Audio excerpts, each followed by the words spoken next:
Hello everyone, welcome to my YouTube channel T star study point. आज हम लोग बहुत ही इम्पॉर्टेंट टॉपिक जीन पियाजे का संज्ञानात्मक विकास का सिद्धांत के बारे में आज कुछ थ्योरी पढ़ेंगे। फिर नेक्स्ट क्लास में इससे रिलेटेड जितने भी मोस्ट इम्पॉर्टेंट क्वेश्चन है जो सीटेट में इस बार 7 जुलाई को जो सीटेट का पेपर होने वाला है उसमें आएगा, तो हम लोग कवर करेंगे। ठीक है, तो बिना देरी किए हम लोग जीन पियाजे का संज्ञानात्मक विकास का सिद्धांत स्टार्ट करते हैं। तो जीन पियाजे का संज्ञानात्मक विकास को इंग्लिश में क्या कहते हैं बताइए? इंग्लिश में थ्योरी ऑफ कॉग्निटिव डेवलपमेंट कहते हैं। याद रखिएगा, इंग्लिश भी जानना बहुत ज़रूरी है क्योंकि इंग्लिश में कन्फ्यूज़न नहीं होता है। ओके, तो जीन पियाजे का संज्ञानात्मक विकास का सिद्धांत, इस सिद्धांत के प्रतिपादक कौन थे? जीन पियाजे थे। और इनका सिद्धांत मोस्ट इम्पॉर्टेंट, ये मोस्ट फेमस कौन सा है? कॉग्निटिव डेवलपमेंट थ्योरी, यानी जीन पियाजे का संज्ञानात्मक विकास का सिद्धांत। ठीक है, और जीन पियाजे जो थे वह स्विट्जरलैंड के रहने वाले थे। कहाँ के रहने वाले? एग्जाम में कई बार पूछ चुका है कि जीन पियाजे कहाँ के रहने वाले थे? स्विट्जरलैंड के निवासी थे। जो मोस्ट इम्पॉर्टेंट है वही मैं इसमें मेंशन की हूँ ताकि कम समय में हम लोग ज़्यादा जान सकें। तो जीन पियाजे को विकासात्मक मनोविज्ञान का जनक माना जाता है। अगर क्वेश्चन ये पूछता है कि विकासात्मक मनोविज्ञान का जनक कौन है, किनको माना जाता है, तो आप लोग को बिना देरी किए हुए बताना है कि जीन पियाजे जो है वह विकासात्मक मनोविज्ञान के जनक माने जाते हैं। जीन पियाजे का जन्म जो है 1886 ईस्वी में स्विट्जरलैंड में हुआ था। ये भी कहीं पर पूछ सकता है, इसलिए आप लोग को एक भी पॉइंट मिस नहीं करना है। ठीक है, फिर देखिए इसका जो मोस्ट इम्पॉर्टेंट है, पियाजे ने सर्वप्रथम, ठीक है पियाजे ने सर्वप्रथम the language of thought of the child, उन्होंने एक पुस्तक लिखी थी। जीन पियाजे ने क्या लिखा था? एक पुस्तक लिखा था, और उस पुस्तक का नाम है the language of thought of the child. याद रखिएगा इसको। अगर क्वेश्चन पूछ देता है कि the language of thought of child किसका लिखा हुआ है, तो इसके लिखने वाले कौन है इस पुस्तक के? जीन पियाजे हैं। और उन्होंने कब लिखा था? तो वो उन्होंने 1923 को लिखा था। याद रखिएगा इनकी पुस्तक का नाम, इनकी बुक का नाम the language of thought of the child. फिर देखिए, जान जाइए कि जो जीन पियाजे ने संज्ञानात्मक विकास का जो ये जो थ्योरी दिए हैं, तो ये जो संज्ञान, ठीक है, संज्ञान इसका मतलब क्या है? तो संज्ञान का जो मतलब होता है किसी चीज़ को जानना। यानी जब बच्चा जब पैदा होता है तो उसे तो किसी चीज़ की नॉलेज होती नहीं है, तो वह समाज में रह करके किसी चीज़ को धीरे धीरे जानना शुरू करता है। वही संज्ञान का मोटे तौर पे जानिए, संज्ञान का अर्थ क्या होता है? किसी चीज़ को जानना। ठीक है, ओके, संज्ञान का अर्थ क्या होता है? किसी चीज़ को जानना। तो इसका एक सरल मैं आप लोग को एक परिभाषा बता दूं कि प्राणी का वह व्यापक और स्थायी ज्ञान, यानी प्राणी का वह व्यापक और स्थायी ज्ञान जिससे वह वातावरण के माध्यम से ग्रहण करता है, यानी वो अपने वातावरण को में देख करके उस चीज़ को सीखता है, वही क्या होता है? संज्ञान। जैसे कोई शिशु जो है, कोई बच्चा जो है, जब वो पैदा होता है तो उसे किसी चीज़ की जानकारी नहीं रहती। जैसे वो 2 महीना 3 महीना कैसे होता है तो वो किसी चीज़ को हाथ पैर चलाने लगता है, किसी चीज़ को पकड़ने की कोशिश करने लगता है। तो वो जो किसी चीज़ को पकड़ने की कोशिश करता है वो क्या है? संज्ञान है। यानी वह जो शिशु है वह उस चीज़ को पकड़ने की कोशिश करता है, यानी वो उस वातावरण में आके वह चीज़ सीखा। यही है कि प्राणी का वह व्यापक और अस्थायी ज्ञान है संज्ञान, जिसे वो अपने इन्वायरमेंट में रह के, अपने वातावरण में रह करके उस माध्यम से ग्रहण करता है। ठीक है, तो संज्ञान का विकास जो होता है शैशव अवस्था से प्रारंभ होकर के, संज्ञान का जो विकास होता है वो शैशव अवस्था से प्रारंभ होकर जीवन पर्यंत चलता रहता है। यानी इंसान जब पैदा होता है तब से वो अपने मरने तक, अपनी मृत्यु तक कुछ ना कुछ सीखता रहता है। यानी जो उसके सीखने की जो प्रक्रिया है, यानी जो उसका विकासात्मक विकास है, ठीक है, वह कभी ख़त्म नहीं होता है। यानी जो संज्ञान है किसी चीज़ के प्रति उसकी सीखने की जो जिज्ञासा है वो ख़त्म नहीं होती है। यानी कुल मिलाकर ये कह सकते हैं कि जो संज्ञान विकास जो होता है वो शैशव अवस्था से प्रारंभ होकर के जीवन पर्यंत चलता रहता है, यानी मृत्यु तक चलता रहता है। यही जीन पियाजे कहना चाहते हैं।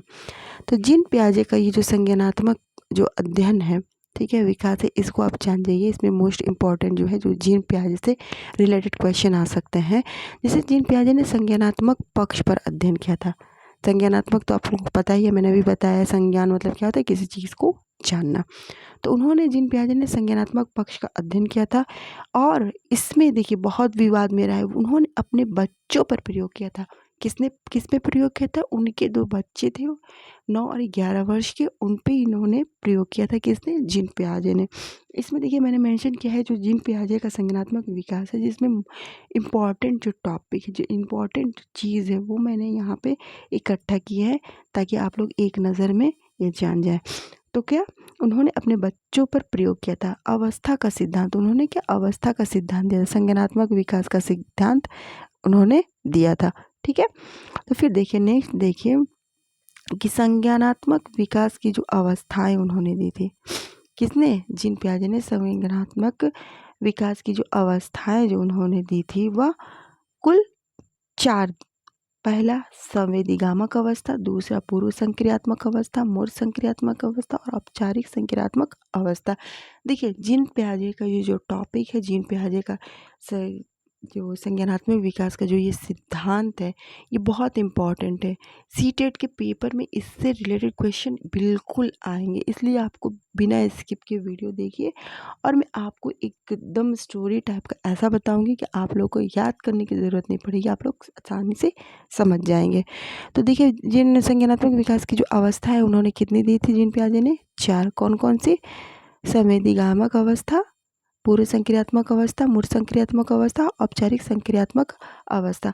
अब इन चारों जो संक्रियात्मक अवस्थाएं हैं, ठीक है, इनको हम एक एक करके डिटेल से पढ़ेंगे। ओके, तो संज्ञानात्मक विकास की जो अवस्था है, तो संज्ञानात्मक विकास की जो अवस्था है यह 0 से 2 वर्ष, यानी जब बच्चा क्या है, जब पैदा होता है उससे लेकर के 2 वर्ष तक जो ये अवस्था होती है उसे क्या कहते हैं? संवेदीगामक अवस्था। देखिए एग्जाम में ऐसे ही पूछ सकता है कि संवेदीगामक अवस्था ये 0 से, या फिर ऐसे पूछ सकता है कि 0 से 2 वर्ष ये कौन सी अवस्था है जीन पियाजे का? तो इस याद रखिएगा यह संवेदीगामक अवस्था है 0 से 2 वर्ष। और पूर्व संक्रियात्मक अवस्था की जो उन्होंने आयु सीमा दी है वह 2 से 7 वर्ष, 2 से 7 वर्ष याद रखिएगा। फिर नेक्स्ट उनका है मूर्त संक्रियात्मक अवस्था। मूर्त संक्रियात्मक अवस्था का जो उन्होंने वर्ष का निर्धारण किया है वह 7 से 11 वर्ष। और औपचारिक संक्रियात्मक अवस्था का जो उन्होंने वर्ष निर्धारण किया है 11 से 18 वर्ष। याद रखिएगा इसको, एकदम आप लोग को भूलना नहीं है, हर एक चीज़ को पॉइंट वाइज पढ़ना है। ठीक है, ये जो औपचारिक संक्रियात्मक अवस्था है इसको अमूर्त संक्रियात्मक अवस्था भी कहते हैं। ठीक है, फिर नेक्स्ट देखिए संज्ञानात्मक विकास की कौन कौन सी अवस्थाएं होती हैं। ये तो मैंने आपको बता दिया 4, फिर भी आप देख लीजिए एक बार। और हाँ, नोट्स ज़रूर बनाइएगा क्योंकि बिना नोट्स की पढ़ाई नहीं हो पाएगी। आप लोग पढ़ते जाइए और नोट्स भी बनाते जाइए। पहले क्या, संवेदी पेशी अवस्था जिसको सेंसर मोटर कहते हैं, और ये इसकी अवस्था होती है 0 से 2 वर्ष। पूर्व संक्रियात्मक अवस्था जिसे प्री ऑपरेशन कहते हैं, ये 2 से 7 वर्ष। अमूर्त संक्रियात्मक अवस्था जिसे कॉस्टेट ऑपरेशन कहते हैं, ये 7 से 11 वर्ष। और मूर्त संक्रियात्मक अवस्था जिसे हम लोग औपचारिक संक्रियात्मक अवस्था भी कहते हैं, फॉर्मल ऑपरेशन, यानी ये 11 से 18 वर्ष। अब हम लोग एक एक कर करके इसको हम लोग देखेंगे डिटेल से। तो संवेदीगामक अवस्था जो होती है जो 0 से 2 वर्ष की होती है, इसमें क्या होता है मैं आपको बता दूं, मैं ऐसा आपको बताऊंगी ना कि आप लोग बिल्कुल भूल नहीं पाएंगे, बस बिना वीडियो स्किप किए वीडियो में बने रहें, और जिन लोगों ने सब्सक्राइब नहीं किया वो सब्सक्राइब ज़रूर करें। लाइक शेयर करना बिल्कुल ना भूलें, ताकि और भी आपके जो फ्रेंड्स हैं इससे लाभ उठा सकें। ठीक है, सब्सक्राइब ज़रूर करें। तो देखिए, संवेदीगामक अवस्था जो होती है 0 से 2 वर्ष की होती है। यह जन्म से 0 अवस्था होती है। क्लियर है? यह वस्तुओं को देखकर, सुनकर, स्पर्श करके, गंध के द्वारा तथा स्वाद के माध्यम से ज्ञान ग्रहण करता है। यानी जो 0 से जो 2 वर्ष की जो अवस्था होती है, इसमें बच्चा क्या होता है, किसी चीज़ को देखता है, उसको स्पर्श करता है, उसको उसका स्मेल लेता है या फिर टेस्ट करता है। यानी किसी बच्चे को अगर कुछ खट्टा, जैसे नींबू का थोड़ा सा रस एक बूंद मुंह में डाल दो तो अजीब सा कड़वा सा मुंह बनाएगा, उसके फेस एक्सप्रेशन से पता चलेगा कि इसको कैसा लग रहा है। यानी कुल मिलाकर ये कहा जाता है कि वह स्वाद के माध्यम से ज्ञान को ग्रहण करता है कि ये खट्टा है या फिर ये मीठा है तो हंसेगा, या फिर जो भी हो। ठीक है, तो देखिए, संवेदीगामक अवस्था में बच्चा इंद्रियों के द्वारा कार्य करता है। यानी किसी चीज़ को पकड़ना, किसी चीज़ को देखना, किसी चीज़ कोई चीज़ खाते हुए उसके टेस्ट के हिसाब से उसका फेस एक्सप्रेशन, यही सब चीज़ होता है किसमें, संवेदीगामक अवस्था में। ठीक है, फिर देखिए इसमें क्या है, परिचितों को मुस्कान के साथ स्वागत करता है तथा अपरिचितों को देख करके भय का प्रदर्शन करता है। यानी जो जितने उसके फैमिली मेम्बर्स होते हैं, जिसको वो बच्चा देखा होता है, उनको देख करके वो रिप्लाई क्या करता है, वो स्माइल करता है। लेकिन अगर वहाँ पे कोई अनजान जिसे वो नहीं देखा होता है, तो उसको जैसे ही वो बच्चे को सोचते हैं कि ज़रा दुलार प्यार करे या फिर गोद में ले, तो वो बच्चा चिल्लाने या रोने लगता है। तो इससे क्या पता होता है, ज़ाहिर होता है कि बच्चा क्या होता है, ये संज्ञान के माध्यम से हर चीज़ सीखता है, अपने वातावरण के हिसाब से वो सीख रहा है, अपनी अपनी इंद्रियों के माध्यम से वो सीख रहा है। जैसे आँख, नाक, कान, त्वचा, क्रियाएं, पकड़ना, खेलना, लिखना, ये सब क्या करता है इस अवस्था में, यानी 0 से 2 वर्ष की अवस्था में वो करना शुरू कर देता है। कोई डाउट हो तो कमेंट्स ज़रूर करें। फिर मैं बोल रही हूँ, जिन लोगों ने सब्सक्राइब नहीं किया सब्सक्राइब ज़रूर कर लें। फिर देखिए नेक्स्ट है कि पूर्व संक्रियात्मक अवस्था। और पूर्व संक्रियात्मक अवस्था की जो क्या होती है, आयु वर्ष कितनी है, 2 से 7 वर्ष। 2 से 7 वर्ष पूर्व संक्रियात्मक अवस्था की आयु है। और यह जो इस अवस्था में बालक पड़ोसी बच्चों के साथ खेल खेलता है। यानी बच्चा क्या होता है, 2 वर्ष में अच्छे से चलना स्टार्ट कर ही देता है, थोड़ा थोड़ा दौड़ने लगता है, बाहर निकलता है, तो क्या होता है, वो अपने मित्र मंडली में जैसे आसपास के बच्चों से मिलना जुलना प्रारंभ करता है, बोलना चालना प्रारंभ करता है। यानी बालक पड़ोसी के बच्चों के साथ खेल खेलना स्टार्ट कर देता है। बालक शब्दों और प्रतीकों का प्रयोग करता है और प्रतीकात्मक खेल खेलता है। यानी बालक क्या होता है, किसी चीज़ का प्रयोग, जैसे बच्चे हाइड एंड सीक खेलते हैं या फिर कबड्डी खेलते हैं छोटे छोटे बच्चे, तो क्या होता है, इससे क्या होता है, उनके जो वो शब्दों का प्रयोग करते हैं, किसी चीज़ प्रतीकों का प्रयोग करते हैं। ठीक है, तो यह कोई किस अवस्था में होती है, 2 से 7 वर्ष की अवस्था में बालक प्रारंभ कर देता है।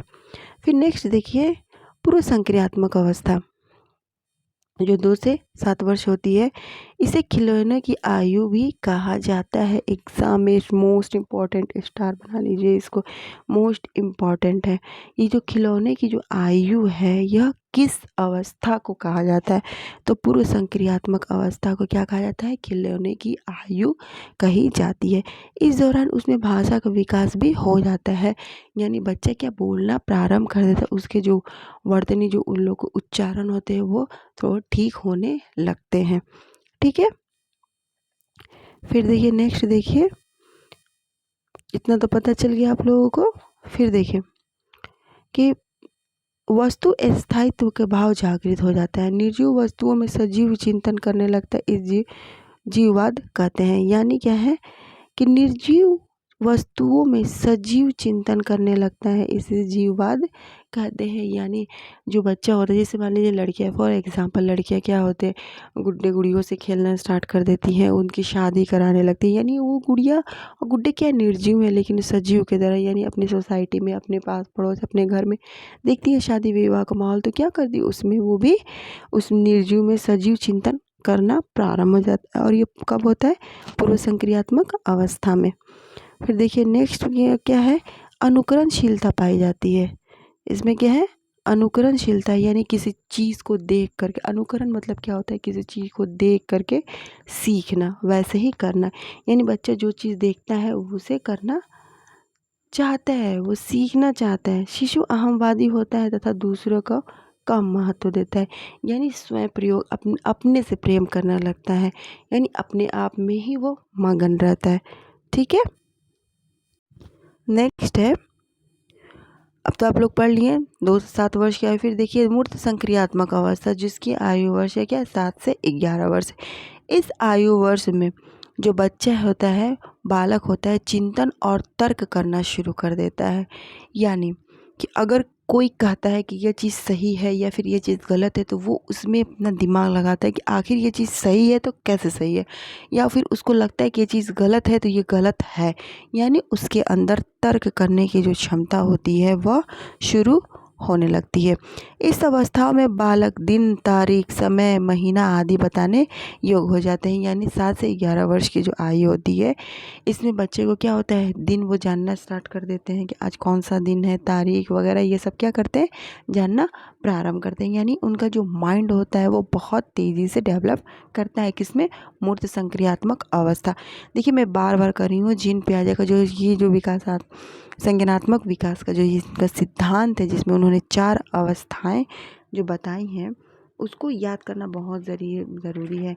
जैसे संवेदीगामक अवस्था, पूर्व संक्रियात्मक अवस्था, मूर्त संक्रियात्मक अवस्था, औपचारिक या अमूर्त संक्रियात्मक अवस्था है। तो ये जो उनकी अवस्थाएं हैं ये बहुत इंपॉर्टेंट है, इसलिए आप लोग बिल्कुल इसको नज़रअंदाज नहीं करिए और वीडियो बिना स्किप किए देखें, क्योंकि फ़ायदा आपको होने वाले हैं। और सब्सक्राइब ज़रूर कर लें।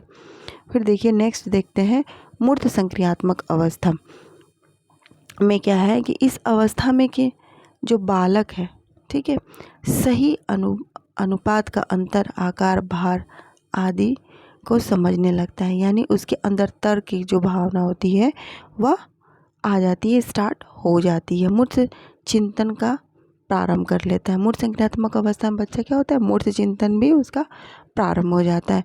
फिर देखिए नेक्स्ट क्या है, औपचारिक संक्रियात्मक अवस्था, और इसकी जो आयु सीमा है वह 11 से 14 वर्ष की होती है। सॉरी यहाँ पे 18 हो गया है, 14 होगा यहाँ पे, आप लोग सही कर लीजिएगा। यहाँ पे 14 होगा, ठीक है। तो यह 11 से 14 वर्ष की आगे की अवस्था होती है, ठीक है। इस अवस्था में किशोर मूर्ति के साथ साथ अमूर्त, यहाँ मूर्ति लिखा है, यहाँ पे मूर्त होगा, मिसप्रिंट हो गया। तो मूर्त अवस्था के साथ साथ क्या होता है, अमूर्त का भी चिंतन प्रारंभ कर देता है, यानी स्मरण मनन आदि करना स्टार्ट कर देता है। यानी बच्चा धीरे धीरे बड़ा होने लगता है और उसमें हर एक चीज़ जो वातावरण में अपने देखता है, अपने आसपास में देखता है, अपने आस पड़ोस में देखता है, उसके अंदर चिंतन, स्मरण, ये सब चीज़ें क्या होती है, क्षमता आ जाती है और वह सोच विचार करने लगता है।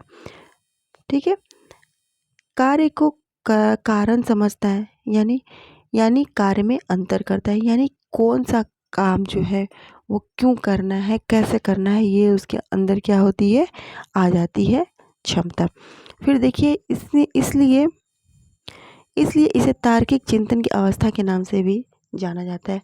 देखिए मोस्ट इम्पॉर्टेंट है, अगर क्वेश्चन पूछता है कि तार्किक चिंतन की अवस्था के नाम से कौन सी अवस्था जानी जाती है, तो वो है औपचारिक संक्रियात्मक अवस्था। ठीक है, औपचारिक संक्रियात्मक अवस्था। इस अवस्था में मानसिक योग्यताओं का पूर्ण विकास हो जाता है।